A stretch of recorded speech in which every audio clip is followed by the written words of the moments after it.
Hello students, ఇప్పుడు మనం 10th class maths chapter 1 real numbers exercise 1.2లో ఉన్న ప్రాబ్లమ్స్ అన్నీ సాల్వ్ చేద్దాం. ఫస్ట్ క్వశ్చన్ ఏమన్నాడు? Prove that √5 is irrational. మనకు ఒక నెంబర్ ఇచ్చి ఇర్రాషనల్ అని ప్రూవ్ చేయమన్నాడు. సో మనం ఏం చేద్దామంటే మనకి ఇచ్చిన నెంబర్ని రేషనల్ అనుకుందాం. లెట్ us assume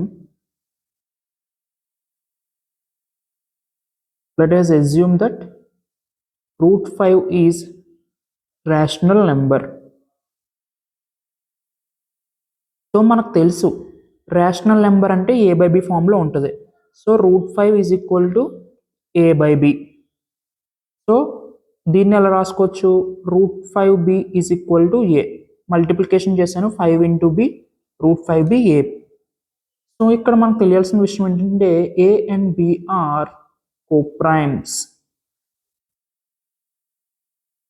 ఇక్కడ ఏబీలు కోప్రైమ్స్. కోప్రైమ్స్ అంటే ఏంటి? కోప్రైమ్స్ అంటే they have 1 as a common factor. వాటికి 1 మాత్రమే కామన్ ఫ్యాక్టర్గా ఉంటుందంట. కోప్రైమ్ అంటే వాటికి 1 మాత్రమే కామన్ ఫ్యాక్టర్గా ఉండాలి. So √5b is equal to a వచ్చింది కదా. నేను ఇప్పుడు స్క్వేరింగ్ ఆన్ బోత్ సైడ్స్ చేస్తున్నాను. Squaring on both sides. √5b² is equal to a². అప్పుడు 5b² is equal to a² అవుతుంది. దీన్ని ఎలా రాసుకోవచ్చు?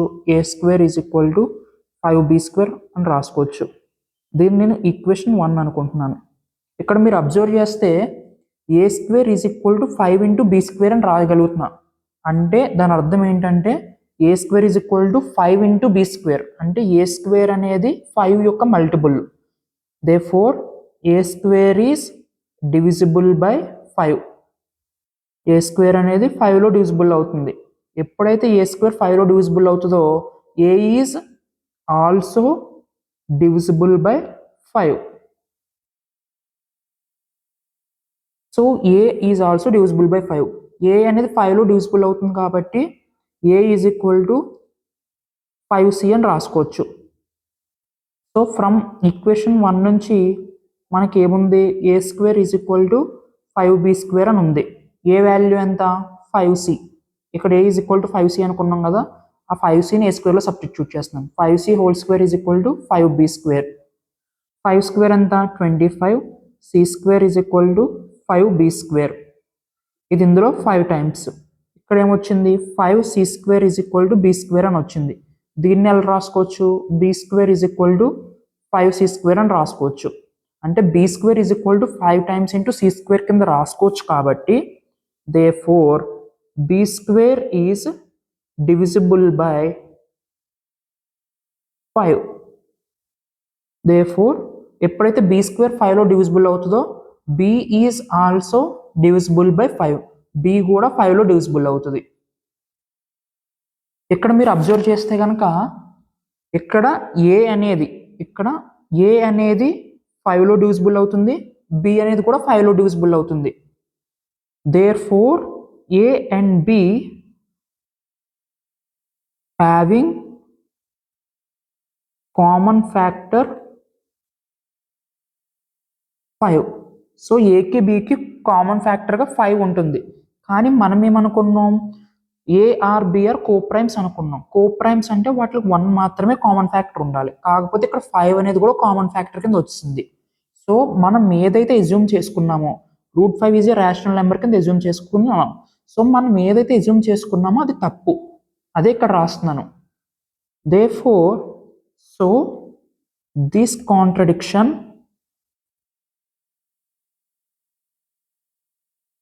arisen because of our wrong assumption.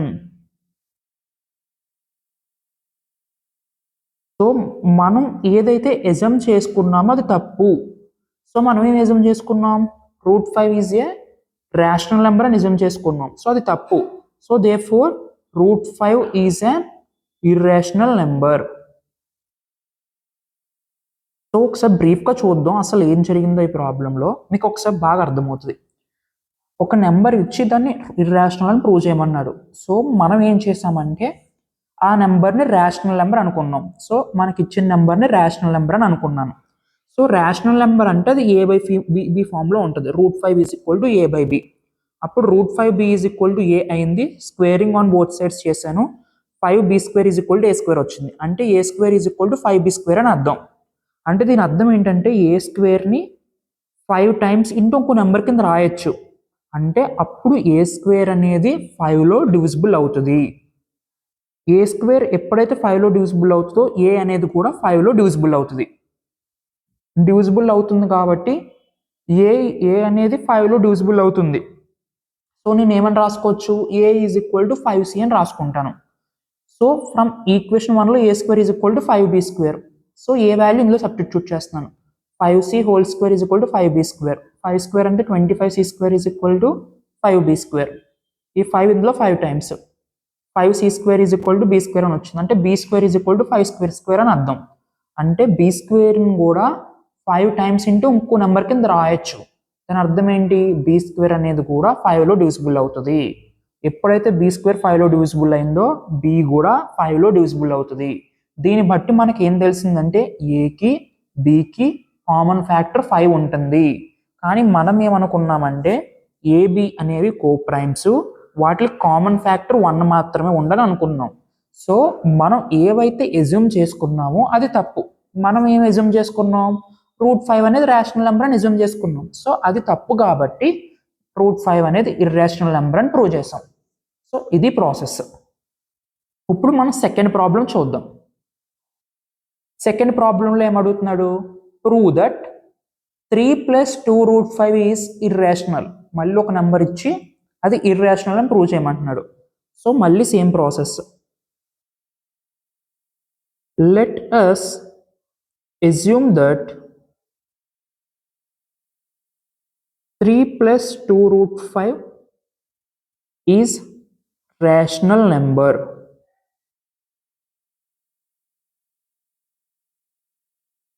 So 3 + 2√5 is equal to a by b అని రాసుకోవచ్చు. ఇక్కడ ab are coprimes. So నేను ఏం చేస్తున్నానంటే నాకు √5 ఒకటే కావాలి, రిమైనింగ్ టర్మ్స్ అని అటు సైడ్ తీసుకెళ్ళిపోతున్నాను. సో ఇక్కడ +3 ఉంది, అటు సైడ్కి వెళ్తే -3 అవుద్ది. 2√5 is equal to a by b -3. 1కి bకి ఎల్సిఎం కడితే b, క్రాస్ మల్టిప్లికేషన్ చేయండి. a into 1 a, 3 into b 3b, 2√5. therefore √5 is equal to a - 3b by 2b. ఇక్కడ 2 అనేది డివిజన్ చేస్తుంది, ఇటు సైడ్కి వస్తే డివిజన్ చేస్తుంది. సో మనకు ఒక ఈక్వేషన్ వచ్చింది, √5 is equal to a - 3b by 2b అని వచ్చింది. మనకు తెలిసిన విషయం ఏంటంటే since a and b are integers, therefore a - 3b by 2b is rational. ఏబీలు ఇంటీజర్స్ కాబట్టి ఈ part a - 3b by 2b అనేది రేషనల్ నెంబరు. కానీ మనకు తెలిసిన విషయం ఏంటండి, but we know that √5 is irrational. మనకి √5 అనేది ఇర్రేషనల్ నెంబర్ అని తెలుసు. సో ఎక్కడా కూడా ఇర్రేషనల్ నెంబర్ అనేది రేషనల్ నెంబర్కి ఈక్వల్ కాదు. ఇర్రేషనల్ నెంబర్ అనేది ఇది ఇర్రేషనల్ నెంబరు, ఇది రేషనల్ నెంబరు. ఎక్కడ కూడా ఇర్రేషనల్ నెంబర్ అనేది రేషనల్ నెంబర్కి ఈక్వల్ కాదు. సో మనం ఇది తప్పు, అంటే మనం ఏదైతే ఎజ్యూమ్ చేసుకున్నామో అది తప్పు.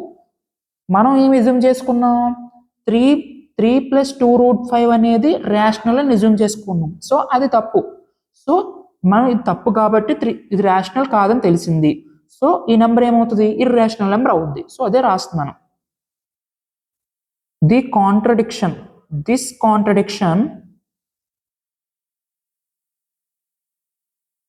is arisen because of our wrong assumption.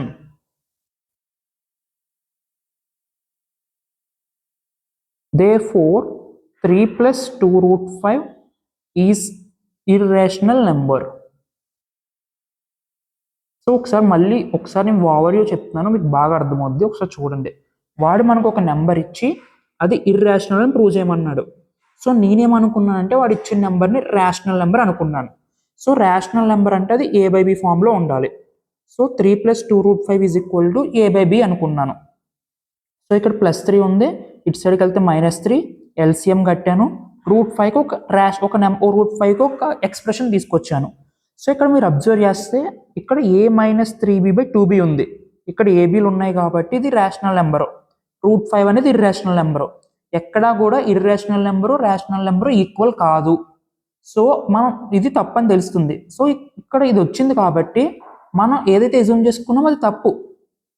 మనం ఎజ్యూమ్ చేసుకున్న తప్పు. మనం ఎజ్యూమ్ చేసుకున్నాం 3 + 2√5 అనేది రేషనల్ నెంబర్ అని ఎజ్యూమ్ చేసుకున్నాం. సో అది తప్పు కాబట్టి ఈ నెంబర్ అనేది ఇర్రేషనల్ అని ప్రూవ్ చేస్తున్నాం. అంతే process. Next third question, prove that the following are irrational. ఇక్కడ కూడా సేమ్ అదే చేయాలి. ఫస్ట్ ఒక నెంబర్ ఇచ్చి ఇర్రేషనల్ అని ప్రూవ్ చేయమంటే ఫస్ట్ మనం ఏం చేయాలంటే ఆ నెంబర్ని రేషనల్ అని ఎజ్యూమ్ చేసుకోవాలి. Let us assume that 1/√2 is rational number. Rational number అంటే ఏ ఫామ్లో ఉంటుంది? 1/√2 = a by b ఫామ్లో ఉంటుంది. అక్కడ ఏబి ఆర్ కోప్రైమ్స్. ఏబీలు రెండు కూడా కోప్రైమ్స్ అన్నమాట. So b = a√2 cross multiplication చేసాం. Therefore √2 = b/a. √2 ఏమొచ్చింది? b/a వచ్చింది. ఇక్కడ ఏంటంటే మళ్ళీ same, since a and b are integers,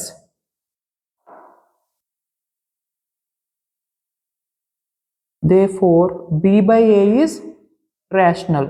ఏబీస్ ఇంటీజర్లు కాబట్టి ఇక్కడ b/a ఏదైతే ఉందో ఈ b/a అనేది రేషనల్ నెంబరు. బట్ మనకు తెలిసిన విషయం ఏంటి? But we know that √2 is irrational. So ఇక్కడ కూడా ఏమొచ్చింది? ఇర్రేషనల్ నెంబర్ ఎప్పుడు కూడా not equal to rational number. ఇది ఇర్రేషనల్ నెంబరు, ఇది రేషనల్ నెంబర్. ఎక్కడ కూడా irrational number rational number equal కాదు. సో ఇదంతా ఎందుకు వచ్చిందంటే మన యొక్క రాంగ్ అసెప్షన్ వల్ల. Therefore this contradiction is arisen because of our wrong assumption.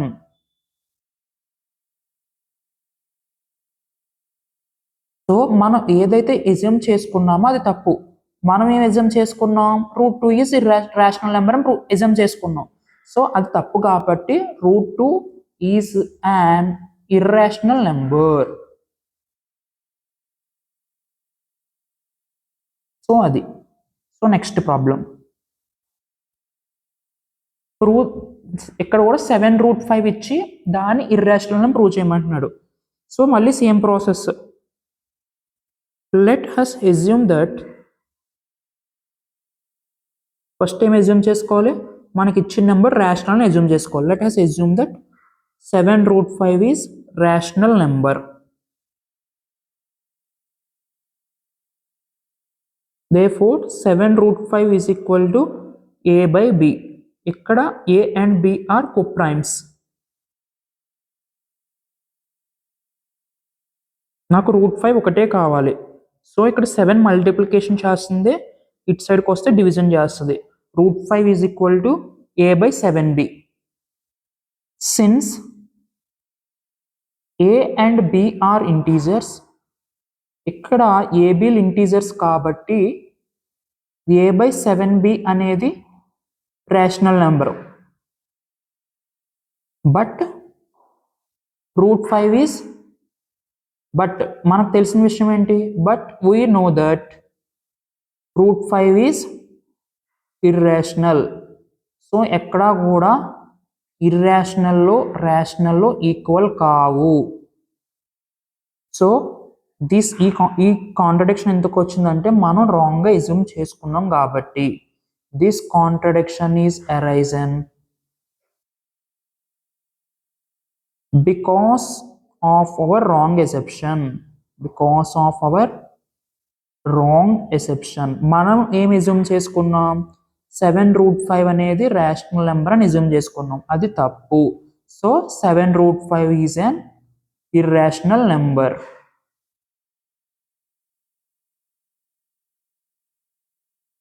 So next question, third question, prove that the following is irrational అంటున్నాడు. 6 + √2 ఇచ్చాడు. మళ్ళీ సేమ్ ప్రాసెస్. ఫస్ట్ మనకి ఇచ్చిన నెంబర్ని రేషనల్ ఎజ్యూమ్ చేసుకుందాం. Let us assume that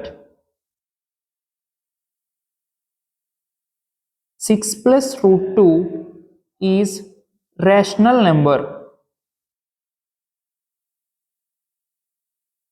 rational number అంటే a/b ఫామ్లో ఉండాలి. 6 + √2 is equal to a/b. a and b are coprimes. So నాకు √2 ఒకటే కావాలి. √2 is equal to a/b - 6. So ఇక్కడ మనం ఎల్సిఎం కడతాం. 1కి bకి LCM b, cross multiplication a - 6b. So √2 is equal to a - 6b/b అని వచ్చింది. సో మళ్ళీ since a and b are integers, a - 6b/b అనేది రేషనల్ అవుతుంది. బట్ వీ నో దట్, మనకు తెలిసిన విషయం, √2 ఈజ్ ఇర్రేషనల్. ఎక్కడ కూడా ఇర్రేషనల్ రేషనల్ ఈక్వల్ కావు. This contradiction is arisen. ఈ కాంట్రడిక్షన్ ఎందుకు వచ్చింది మనకి, మనం రాంగ్గా ఎజ్యూమ్ చేసుకోవడం వల్ల వచ్చింది. This contradiction is arisen because of our wrong assumption.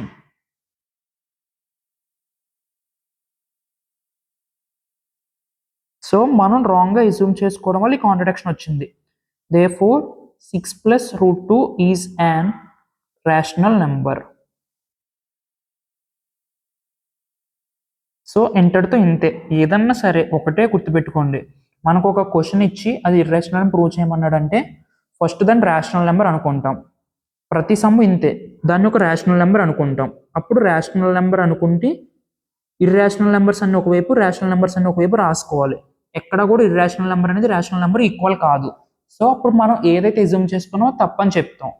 అది తప్పు కాబట్టి మనకి ఇచ్చిన నెంబర్ రేషనల్ నెంబర్ అని ప్రూవ్ చేయాలి. సో ఈ విధంగా ఏ ప్రాబ్లం అన్నా ఇర్రేషనల్ నెంబర్ అని ప్రూవ్ చేయమంటే ఇలా చేయాలి. ఇంతటితో మన చాప్టర్ 1 కంప్లీట్ అయిపోయింది. నెక్స్ట్ వీడియోలో ఎక్సర్సైజ్ చాప్టర్ నెంబర్ 2 పాలినామియల్స్ గురించి డిస్కస్ చేద్దాం.